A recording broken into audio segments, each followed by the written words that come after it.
ဆိုပွဲအရန်တာနေရမှန်တယ်နောက်ခက်ပြဆိုလို့ကျွန်တော်ဒီပွဲမှာ 8K Apo Esport တာနေရဗျနော်ပွဲကစားရင်9မိနစ်ကျော်7မိနစ်တိုင်မဲ့တကူပါနောက် 8K ဆိုခေါ်တာတကူတော်တော်လေးကိုများပါတယ်အဲ့ဒါတော့များသွားပြီ first lock ဒါဘာမှမကြည့်လိုက်ဘူးလောတော့ပြီးသွားခဲ့ပြီအဲ့တော့လက်ရှိကာလထူမှာ first lock တပြီအေး record ထောက်တာမမီသွားခဲ့ဘူးဆိုတော့ atlas တောက်လျှောက်ကိုလိုက်တောက်လျှောက်ဖို့ကြိုးစားနေဘက်မှာလည်း4ယောက်လောက်ထိပြက်စင်းလာရင်တော့ everything look for ဆိုတာကြီးကတော်တော်လေးတော့ခက်ခဲသွားခဲ့ပြီဘလို့မရတော့ဘူးဆိုတော့တေချာသွားရင်နောက်မှာတော့ everything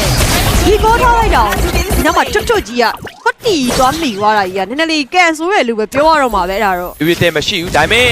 response time ရတော့ဗောနော်ပွဲကစားရင်7မိနစ်ဆိုတော့မြန်တော့မြန်ပါတယ်နောက်တော့ second 20လောက်ပဲကျန်တော့ရဆိုတော့ဒီ low ဘတ်တင်မှာသူအောင်းဆုံးတော့ပြန်ပြီးတော့ low တော့ defend win တော့ရှီအောင်ပါပဲသူပြန်ထွက်လာလို့ရှိရင်မှီမယ်ဗောနော်အဲ့တော့မင်းမတော့ mega ရှီရတော့မရှိတော့ဘူးဆိုနေ mega တားရမပေးရဘူးတော့ team အကောင်းဆုံး defend နိုင်ဦးမလားနောက်ကနေပြီးတော့ Netherrealm ဒီဘာရလဲပြန်ဆေးလို့ရတယ်ဆို strike final play oh Netherrealm တော့မဆေးလိုက်ရဘူးဗျတော့တန်းပြီးတော့ short သွားခဲ့နောက်မတောက်တဲ့တကောင်ကပ်ပြီးတော့ပဲ Tsunami Slam ဆွဲနေနေပဲတန်းချသွားခဲ့ဆိုကက်လီယာမရှိတော့ဘူးဗျ35 second တခုကိုလောပါတက်ပြီးတော့ defend အောင်ပဲ team illusion ဘယ်ကူနဲ့ချင်းတခုတော့မဟုတ်တော့ကလည်း reception 3 let's ပြန်ပြီးတော့ပေးရတယ်ဆိုပဲ shot ကမရတော့တဲ့နောက်မှာလောကလည်း throw တဲရိုက်နေခဲ့ဆိုတော့ fast slow နဲ့ပွဲကိုတန်းပြီးတော့ ammo တော့ Apo Esport စူးစမ်းနေခဲ့ရင်းနဲ့ပဲတေချာသွားခဲ့တဲ့ game number 2မှာတော့First Law နဲ့တူပဲ Apo Esport ပွဲကိုအဆုံးသတ်နိုင်ခဲ့ပြီဖြစ်ပါတယ်